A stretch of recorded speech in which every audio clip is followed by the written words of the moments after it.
তো দেখেন একটা নর্মাল একটা ফোনকেও কিন্তু এই সুন্দর সুন্দর থিম ব্যবহার করে প্রিমিয়াম একটা লুক দেওয়া যায়। তো এই থিমগুলোকে আপনি কীভাবে ব্যবহার করবেন এবং আপনার ফোনটাকে আরও আকর্ষণীয় করে তুলবেন, আর স্মার্ট একটা লুক দেবেন, সেটাই আমি আপনাকে আজকের এই ভিডিওতে দেখিয়ে দেবো। তো এখানকার যে থিমগুলো আপনি দেখতে পাচ্ছেন, থিম, আইকন, ওয়ালপেপার সবগুলোই মূলত ফ্রিতে আপনি ব্যবহার করতে পারবেন, টোটালি ফ্রি।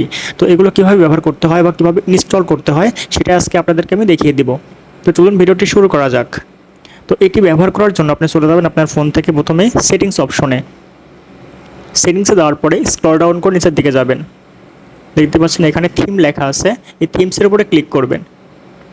তো থিমসের উপরে ক্লিক করলে মূলত এখানে গ্যালাক্সি থিমস নামে যে অপশনটা চালু হয়ে গেল, এটা মূলত আমার স্যামসাং গ্যালাক্সি এই ফোনের জন্য, এবং আপনি যে ফোনটা ইউজ করতেছেন সেটা আপনার ফোনের জন্য ভিন্ন হতে পারে। তো দেখতে পাচ্ছেন বিভিন্ন ধরনের থিম এখানে আছে।